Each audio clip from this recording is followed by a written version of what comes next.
অনন্ত মহারাজ আমাদের একজন রাজ্যসভা সদস্য,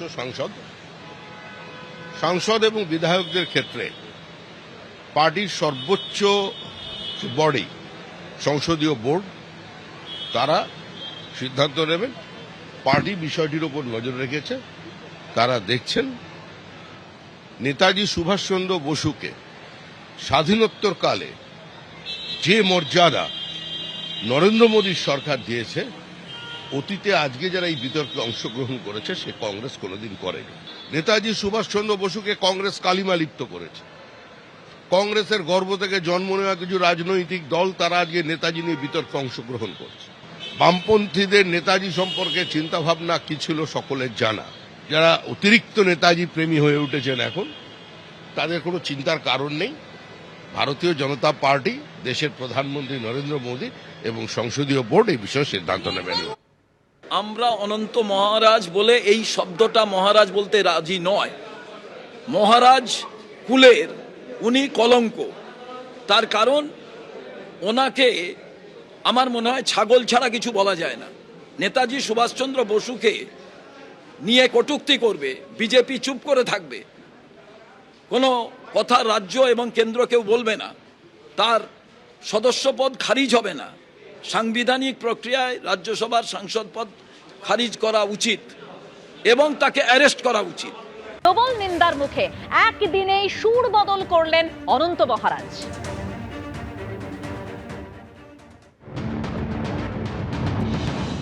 নেতাজির প্রতি সম্মান জানিয়ে বলছি, নেতাজি সম্পর্কে আমার অনিচ্ছাকৃত কিছু বক্তব্যের জন্য কেউ যদি মানসিকভাবে আঘাত পেয়ে থাকেন, তার জন্য আমি আন্তরিকভাবে দুঃখিত। চাপের মুখে পড়ে নেতাজি নিয়ে সুর বদল করলেন বিজেপি সাংসদ অনন্ত মহারাজ। আর আজকে শুভেন্দু অধিকারী মুখ্যমন্ত্রী, তিনি কি বলেছিলেন শোনাবো। ক্ষমার অযোগ্য কাজ করেছেন তিনি, তারপরেও তিনি একজন বর্ষিয়ান মানুষ, সিনিয়র নাগরিক হিসেবে আমার মনে হয় এটা ইতিবাচক হিসেবে দেখা উচিত। আইনের পথে চলবে। বিভিন্ন থানায় এফআইআর হয়েছে, 5 জন গ্রেপ্তার হয়েছে, 282টা পোস্টকে টেকডাউন করা হয়েছে, ডিলিট করা হয়েছে, ফেসবুক অ্যাকাউন্ট বন্ধ করে দেওয়া হয়েছে পশ্চিমবঙ্গ পুলিশের পক্ষ থেকে অভিযোগ করে প্রায় 282টা। 5 জন গ্রেপ্তার হয়েছে, স্পেসিফিক 6টা এফআইআরও হয়েছে। আইনের পথে চলবে, ওটা নিয়ে আমি কিছু বলবো না। কিন্তু উনার বয়স দেখে আমি বলবো যে উনি যেটা কাল মধ্যরাত্রে নিজের ফেসবুক অ্যাকাউন্ট থেকে করেছেন এবং আলাদা করেও ভিডিও করেছেন, এটাকে ইতিবাচক হিসেবে দেখা উচিত। এবং এটা থেকে সবাইকে উনি নিজেও বলেছেন যে পরবর্তী মন্তব্য থেকে সতর্ক থাকবেন।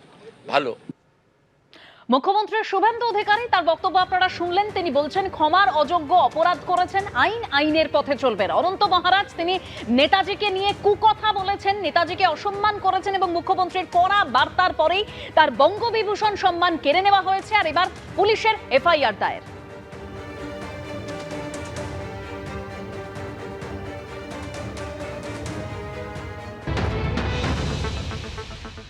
আমি জানি না ওর মাথার ঠিক আছে কি নেই, তবে উনি যা বলেছেন তার দায় দায়িত্ব বিজেপিকেই নিতে হবে।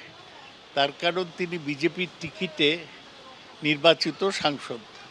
তার বিরুদ্ধে মুখ্যমন্ত্রী বলছেন নেতাজির বিরুদ্ধে কথা বললে তাদের বিরুদ্ধে আইনগত ব্যবস্থা হবে। তা অনন্ত মহারাজের বিরুদ্ধে আইনগত ব্যবস্থা নেওয়া উচিত। শুধু ক্ষমা চেয়ে এর থেকে নিষ্কৃতি পাওয়া যাবে না।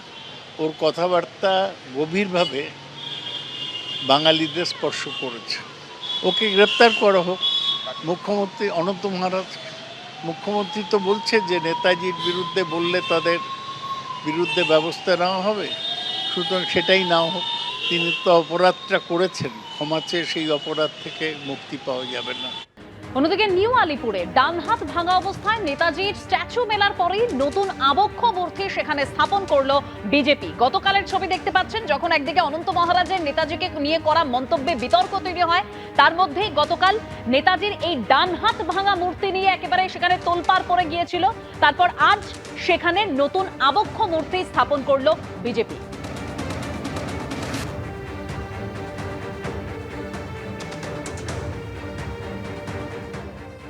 নেতাজি সুভাষচন্দ্র বসুকে নিয়ে যখন কুরুচিকর মন্তব্য এবং সামাজিক মাধ্যমে কুরুচিকর পোস্ট তাই নিয়ে যখন রাজ্য রাজনীতি সরগরমে, তখনই কিন্তু নজরে আসে নিউ আলিপুরে বটতলায় নেতাজির একটি মূর্তি, সেটিকে ভাঙা হয়।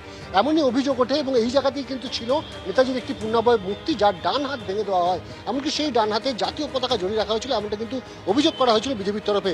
এবং তড়িঘড়ি বিজেপির তরফে কিন্তু সেই মূর্তি সরিয়ে ফেলে তার জায়গায় আমরা দেখতে পাচ্ছি একটি আবক্ষ মূর্তি।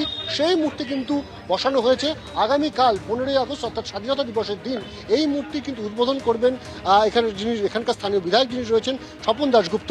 এবং তার পাশাপাশি দেখা যাচ্ছে যে এখন এই মুহূর্তে কিন্তু একেবারে মূর্তি বসানো হয়ে গেছে এবং তারপর সেই মূর্তির যে যতটুকুনি শেষ মুহূর্তের কাজ, বিভিন্ন জায়গায় প্লাস্টার অফ প্যারিস করা, রং করানো এবং সেই সমস্ত কাজ চলছে। এবং যারা এখানকার বিজেপি নেতৃত্ব রয়েছেন তাদের বক্তব্য যে নেতাজিকে নিয়ে কোনো ধরনের কোনো কুরুচিকর মন্তব্য, সেটা নিয়ে যেমন রাজ্য প্রশাসন বার্তা দিয়েছেন, ঠিক তেমনভাবেই নেতাজির মূর্তি যে বা যারা ভেঙেছে সেটা কিন্তু কোনোভাবেই মেনে নেওয়া যায় না। আর তাই তারা কিন্তু তড়িঘড়ি ভাঙা মূর্তি সরিয়ে সেই জায়গায় নেতাজির একটি আবক্ষ মূর্তি বসিয়েছেন এবং তারা চান যে পুলিশ খতিয়ে দেখুক যে এই যে ঘটনা ঘটিয়েছিল নেতাজির মূর্তি হাত ভেঙে দেওয়া, সেই ঘটনার সঙ্গে কারা যুক্ত রয়েছে এবং তাদের বিরুদ্ধে উপযুক্ত ব্যবস্থা নিক পুলিশ প্রশাসন। ক্যামেরা সন্দীপ পালের সাথে অনির্বাণ বিশ্বাস, এবিপি আনন্দ, কলকাতা। এবিপি আনন্দ, এগিয়ে থাকে, এগিয়ে রাখে।